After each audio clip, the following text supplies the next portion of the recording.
நண்பர்களுக்கு வணக்கம். நம்ம வாழ்க்கைய நமக்காக வாழணும். மத்தவங்க என்ன யோசிப்பாங்க, என்ன பேசுவாங்கன்னு யோசிக்க ஆரம்பிச்சோம்னா, நம்ம வாழ்க்கை நிம்மதியா இருக்காது. இந்த பூமியில நம்ம வாழ்றது கொஞ்ச காலம். அந்த கொஞ்ச கால வாழ்க்கைய அனுபவிச்சு சந்தோஷமா வாழணும். சரி, வாங்க நம்ம கதைக்குள்ள போகலாம். ஏங்க, மெல்ல தயக்கத்துடன் ஆரம்பித்தாள் மீனா. என்ன? குரலிலும் பார்வையிலும் கோபத்தை தீயாய் கக்கியபடி திரும்பினான் ரமேஷ். இல்ல, வந்து அவசரமாய் போஸ்ட் ஆபீஸ் வேலைக்கு கிளம்பிக் கொண்டிருந்த கணவனின் கோபத்தில் சொல்ல வந்ததை கூற முடியாமல் தவித்தாள் மீனா. என்னடி, வந்து போய் சொல்ல வந்ததை சீக்கிரம் சொல்லி தொலையே. அம்மா கையால் நெத்திலி கருவாடும் மாங்காய் வத்தலும் போட்டு காரமாய் குழம்பு வைத்து சாப்பிட வேண்டும் என்று மனத்தில் எழுந்த ஆசையை அடக்க முடியாத மீனா, இல்ல, அம்மா வீட்டுக்கு போகலாம்னு என்று மெல்ல மீண்டும் ஆரம்பித்தாள். மீன் குழம்பு ஆசை வந்துருச்சாக்கும். மீனா, அம்மா வீடு ஆத்தா வீடுன்னு போகிற ஆசைய விட்டுரு. என் மானமே போகுது. கருவாட்டு கடைக்காரி பொண்ணுதானே நீயும், அதான் உனக்கும் புத்தி இப்படி போகுது. ரமேஷின் வெறுப்பில் தன் ஆசைகள் நொறுங்கி போவதை உணர்ந்தாள் மீனா. பொங்கி வந்த அழுகையை கட்டுப்படுத்திக் கொண்டு சரிங்க என்றாள் மீனா. மறுத்தால் அடிப்பான்.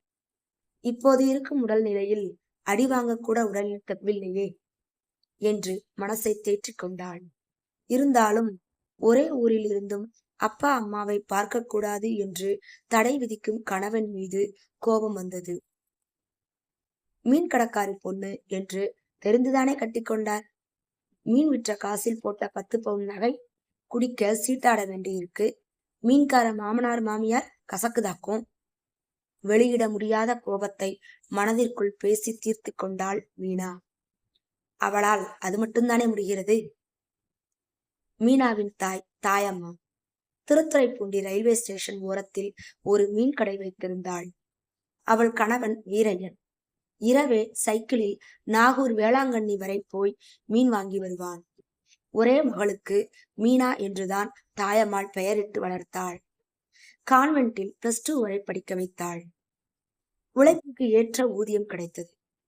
வியர்வை சிந்த 60 கிலோமீட்டர் சைக்கிள் மிதித்து நாற்றத்துடன் போராடி சம்பாதித்த பணத்தில் மீனாவிற்கென சங்கிலி நெக்லஸ் என்று 10 பவுனுக்கு மேல் போட்டு கவர்மெண்ட் உத்தியோக மாப்பிள்ளை என்று பார்த்துத்தான் ரமேஷுக்கு கட்டி வைத்தாள்.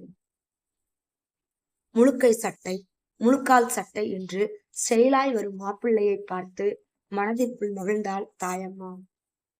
மாறாக மனதில் வெறுப்பையே சுமந்தான் ரமேஷ். திருடினதாங்க கேவலம், பொய் சொல்றது தாங்க தப்பு.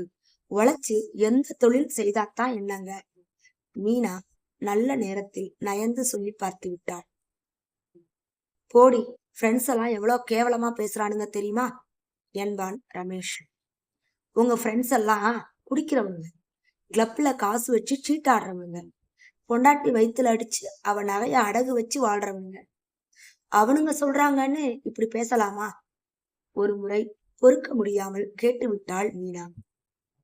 பலன் அடி வாங்கியதுதான். எனவே இப்போதெல்லாம் அப்பா அம்மாவை பற்றி அவன் எவ்வளவு கேவலமாய் பேசினாலும் மீனா வாயே திறப்பதில்லை. ஆனாலும் இந்த முறை ஏமாற்றம் அதிகமாயிருந்தது. இது 5வது மாதம். சதா வாயில் எச்சில் ஊழிய மசக்கை வேறு. வெறும் சாம்பார் சாதம் சாப்பிட்டு நாக்கே செத்து விட்டது போல் உணர்ந்தாள். அம்மா வைக்கும் நெத்திலி கருவாட்டு குழம்பின் வாசனைக்கு நாக்கு ஏங்கியது. பக்கத்து வீட்டு பார்வதி அக்காவிடம் சொல்லி அனுப்பினால் அம்மா செய்து கொடுத்து அனுப்புவாள். ஆனால் கணவனுக்கு தெரியாமல் அதுபோல் செய்திட மனமில்லை. தரையில் பாயை வைத்து படுத்தாள். வேலை செய்ய முடியவில்லை. சமைக்க வேண்டும். பாத்திரமெல்லாம் துலக்காமல் கிடந்தன. ரமேஷுக்கு பக்கத்து போஸ்ட் ஆபீஸில் தான் வேலை. தான் என்று 1 மணிக்கு சாப்பிட வந்துடுவான். படுக்க மனம் இல்லாது எழுந்து வயற்குடையை எடுத்துக்கொண்டு நடந்தாள். ஆஸ்பத்திரி தெருவில் கத்தரிக்காய் முருங்கைக்காய் கிடைக்கும். 1/4 கிலோ கத்தரியும் 1 முருங்கைக்காயும் வாங்கி வந்து சமைத்தாள். ஒரு சொட்டு குழம்பை வாயில் வைத்து பார்த்தாள். ருசி இல்லை. வயிற்றை குமட்டியது. கருவாட்டு குழம்பிற்கு நாக்கு துடித்தது. மணி பகல் 1:30 ஆகிவிட்டது. ஆபீஸில் இருந்து ரமேஷ் வரவில்லை. கணவன் வரட்டும் என்று காத்திருந்தாள். காலையில் வெறு சாப்பிடவில்லை. வாசலில் எட்டி பார்த்தாள். கணவன் வரவில்லை. படுத்து கொஞ்ச நேரம் கண் மூடிவிட்டாள். 30 நிமிடம் கூட இருக்காது. திடுக்கிட்டு விழுத்து வாசலில் எட்டி பார்த்தாள். ரமேஷ் இன்னும் வரவில்லை. ஏன் என்று குழப்பத்துடன் யோசித்தாள். தான் என்று 1 மணிக்கெல்லாம் ஓடி வந்து விடுவாரே, பசி பொறுக்க மாட்டாரே என்ற உணர்வில் கணவனுக்காக ஏங்கினாள் மீனா. அவசர அவசரமாய் ஒரு டப்பாவில் குழம்பு சாதமும் இன்னொரு டப்பாவில் மோர் சாதமும் பிசைந்து எடுத்துக்கொண்டு நடந்தாள். நல்ல வெயில். காலில் செருப்பு கூட இல்லை. ரோட்டில் தாரெல்லாம் உருகி இருந்தது. நெருப்பில் கால் வைப்பது போன்ற வெப்பம். அண்ணா சிலைக்கு அருகில்தான் போஸ்ட் ஆபீஸ். பக்கத்து டீ கடையில் நிற்கிறானா என்று தேடி பார்த்தாள். இல்லை. மனதில் ஒரு இனம் புரியாத பயம் கவ்வியது. அவசரமாய் ஆபீஸ் படியேறி உள்ளே சோகமாய் உட்கார்ந்திருந்த ரமேஷ் மீனாவை பார்த்ததும் அவசரமாய் வெளியில் ஓடி வந்தான். ஏய், உன்னை யார் இங்க வர சொன்னது என்றான். அவன் குரலில் கோபத்திற்கு பதில் ஒரு பதற்றம் இருந்தது. கணவனின் முகத்தை ஏறிட்டாள் மீனா. அவன் தலை கலைந்திருந்தது. முகத்தில் ஒரு சோகம். கண்கள் கூட கலங்கி இருப்பது தெரிந்தது. கணவனை இந்த 6 மாதத்தில் அப்படி பார்த்து அறியாத மீனா பதறிப்போனான். ஏங்க, என்னாச்சுங்க? ஏன் இப்படி சோகமா இருக்கீங்க? மனைவியின் முகத்தை ஏறிட்டான் ரமேஷ். அவள் விழிகள் கலங்கி இருப்பது அறிந்து மனதில் முதல் முறையாக மீனா மீது பாசம் எழுந்தது. காலை எத்தனை கோபமாய் திட்டினோம். அப்படி இருந்தும் ஒருவேளை சாப்பிட வராததற்கு கூட தாங்காது சாப்பாடு எடுத்து ஓடி வந்திருக்கிறாள். அதுவும் காலுக்கு ஒரு ஜோடி செருப்பு கூட நாம வாங்கி தரலையே. என்னங்க, சொல்லுங்க, பதறினாள் மீனா. எப்படி சொல்வது என்று குழம்பினாள். சொன்னால் என்ன நினைப்பாள்? நம்மை மதிப்பாளா என்ற பயமும் கூடவே எழுந்தது. எப்படியும் தெரியத்தானே போகிறது என்று சமாதானம் செய்து கொண்டு, மீனா, என்ன மன்னிச்சிடுமா என்றான் ரமேஷ். என்னங்க, முதல்ல விஷயத்த என்னன்னு சொல்லுங்க. மீனா பதறினாள். கொஞ்சம் ஆபீஸ் பணத்தை எடுத்து சீட்ல விளையாண்டுட்டேன்.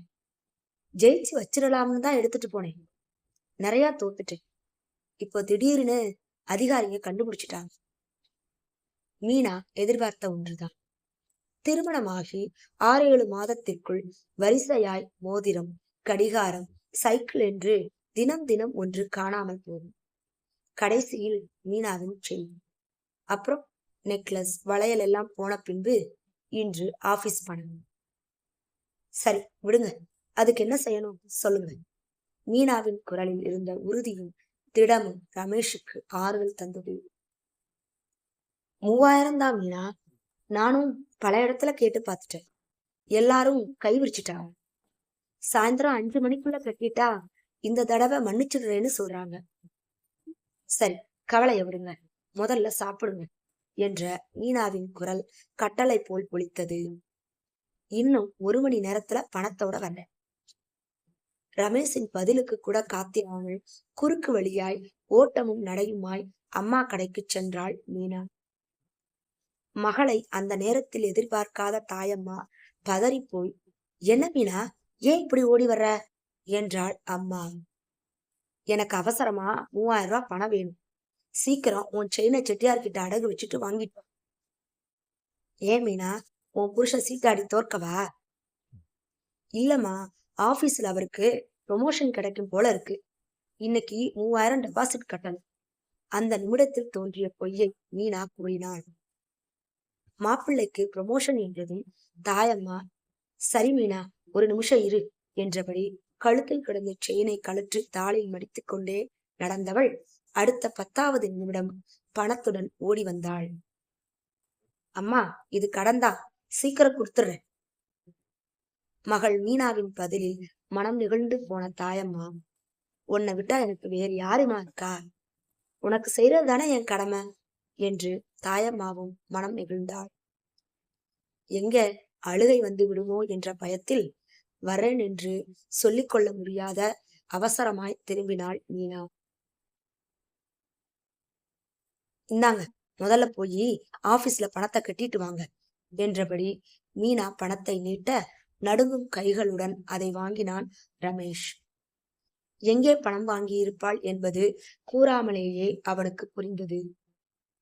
மீன் விற்ற காசுதான் தன் மானத்தை காக்கப் போகிறது என்று மனதில் ஒரு நொடியில் உதித்த எண்ணத்தின் பிரதிபலிப்பாய் நன்றியுடன் மீனாவை பார்த்தான்.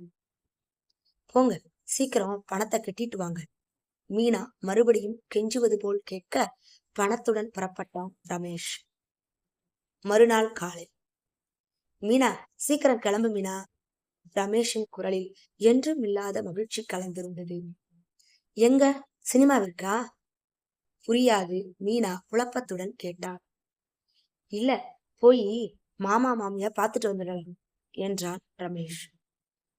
முதலாய் தன் அம்மா அப்பாவை மாமா மாமி என்று கணவன் வாய் நிறைய அழைத்ததில் மனம் குளிர்ந்தாள் மீனா.